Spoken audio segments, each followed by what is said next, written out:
Good morning, my dear students. In today's lesson, we're going to talk about the golden age of English lexicography.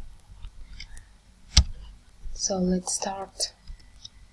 English lexicography, classification and the types of dictionaries, and some of the main problems in lexicography, and types and the common characteristics of learners' dictionaries, and the modern trends in English lexicography. Corpus-based lexicography and the computational lexicography, electronic dictionaries. So, classification and the types of dictionaries. Let's talk about the classification and the types of the dictionaries. Lexicography. Lexicography, the theory and the practice of compiling dictionaries, is an important branch of applied linguistics. It has a common object of study with lexicology, as both describes the vocabulary of a language. The term dictionary is used to denote a book that lists the words of a language in a certain order, alphabetical, and gives their meanings, or that gives the equivalent word in a different language. So, encyclopedic and linguistic dictionaries may be divided into two big groups: encyclopedic and linguistic. Encyclopedic dictionaries are scientific reference books dealing with every branch of knowledge, or with one particular branch, usually in alphabetical order. For example, the Oxford Paperback Encyclopedia. And the linguistic dictionaries are word books, the subject matter of which is lexical units and their linguistic properties, such as pronunciation, meaning and origin, peculiarities of use, and their linguistic information. Linguistic dictionaries can be further divided into different categories by different criteria. And the general dictionaries represent the vocabulary as a whole system with a degree of completeness depending upon the scope and the bulk of the book in question. Some general dictionaries may have very specific aims and still be considered general due to their coverage. They include frequency dictionary, a rhyming dictionary, etc. So, restricted dictionaries cover only a specific part of the vocabulary, and the restricted dictionaries are subdivided according to the specific of human activity in which they are used and the type of the units themselves or the relations existing between them.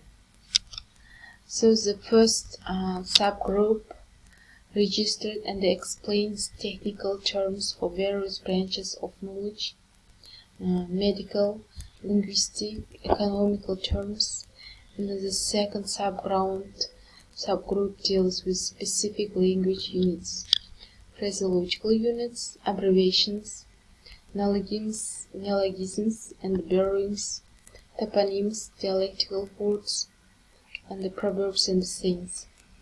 The third subgroup contains a formidable array of synonymic dictionaries and, for example, Merriam-Webster's Pocket Guide to Synonyms.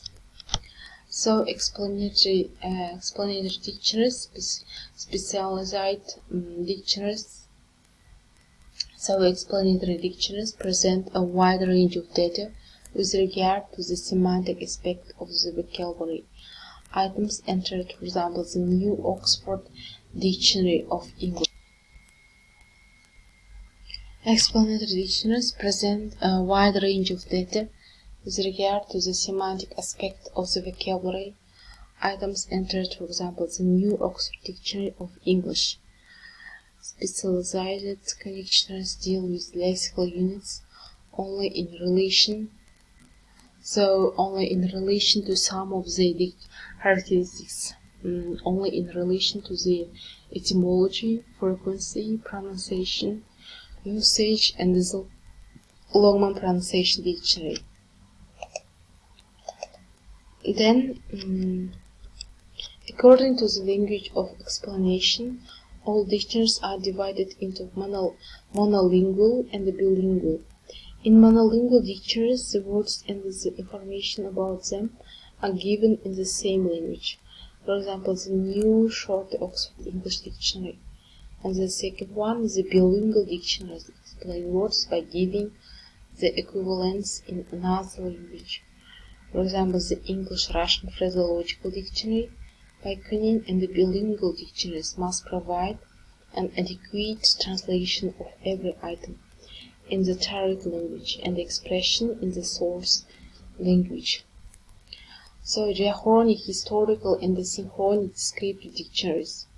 Diachronic historical dictionaries reflect the development of the English vocabulary by recording the history of form and the meaning for every word registered. For example, the Oxford English Dictionary and the synchronic descriptive dictionaries are concerned with the present-day meaning and the usage of words. For example, the Advanced Learner's Dictionary of Current English. So, let's continue our lesson, my guys.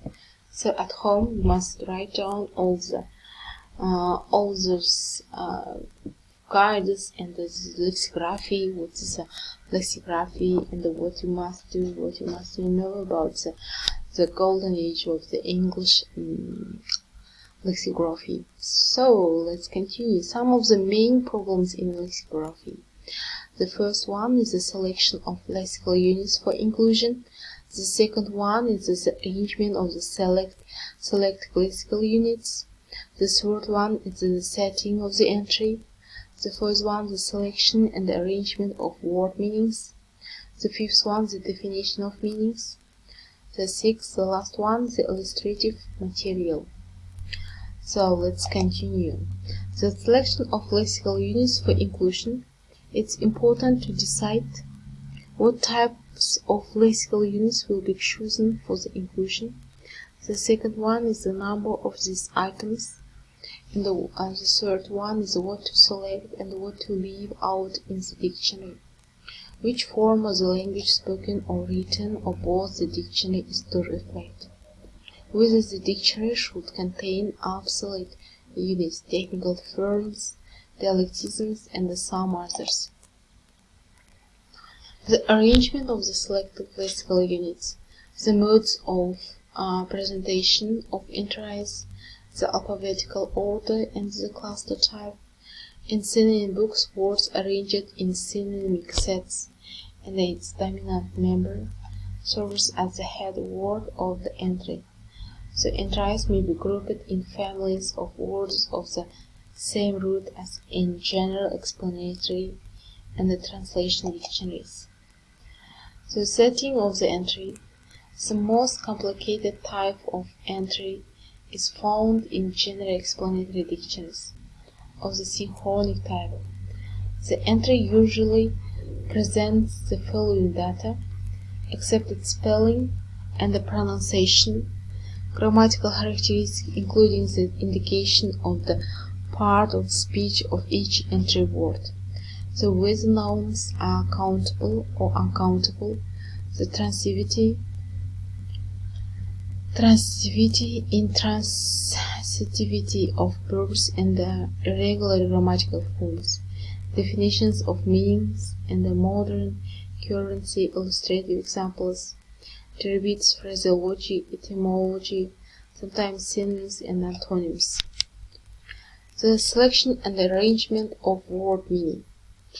There are three different ways in which the word meanings are arranged. The first one is in the historical order. The second one is the empirical or actual order, in the logical order according to the logical connection. So then, the definition of meanings. Meanings of words may be defined in different ways. The first one, the third, 2, 3, 4 ways. Definitions of the meanings we have. The first one is by means of linguistic definitions that are only concerned with words as speech material.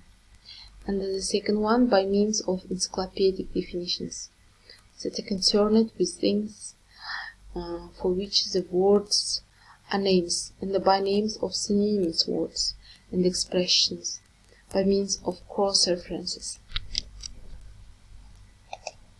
Then, the illustrative material. Illustrative examples can be drawn from different sources. For example, literature, classical or contemporary, or can be constructed by the compilers themselves. And some dictionaries indicate also in the verb, the page, verse or line, and the precise date of publication. Some indicate only the author to give at least basic orientation about this time when the word occurs. Then, types and the common characteristics of learned dictionaries. They are classified in accordance with different principles. The scope of word list and the nature of the information afforded, and the learner's dictionaries are divided into elementary, basic, pre-intermediate learners dictionaries, and intermediate learners dictionaries, upper intermediate, advanced learners dictionaries. So let's continue.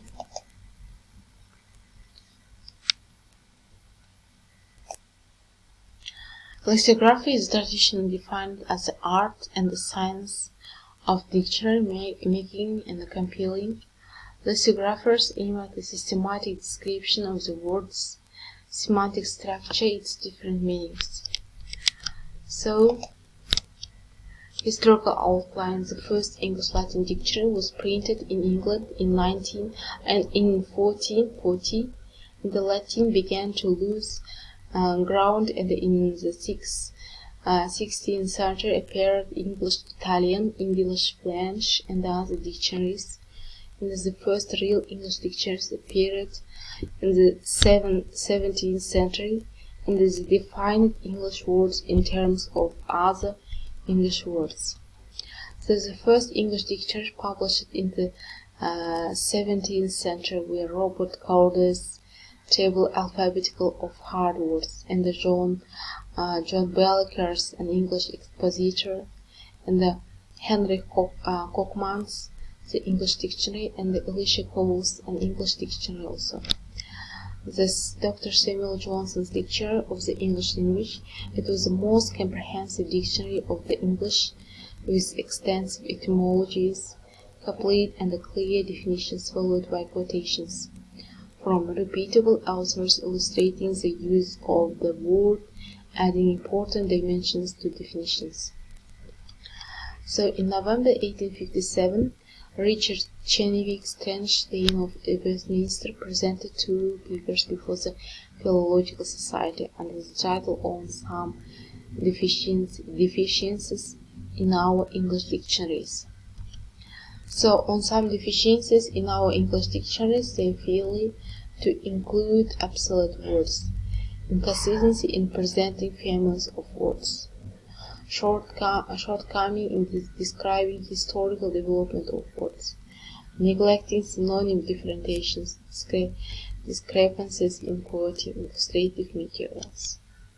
Also, James Murray's A New English Dictionary on Historical Principles, numbered 487 pages, each of which contained 3 columns of type.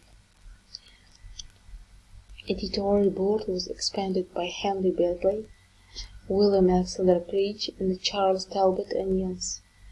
The Oxford English Dictionary is a monumental achievement without parallel in the English language and in few others. So, Advanced Learner's Dictionary of Current English by Hornby, which had an enormous impact on the English language, teaching with its didactic effectiveness. The typology of the dictionaries, according to the object of description, encyclopedic and linguistic. According to the number of words, we have the balloon, the big academic dictionaries, medial-sized dictionaries, and the small dictionaries in one balloon. So, according to the language of description, we have the monolingual, bilingual, and the polyglot.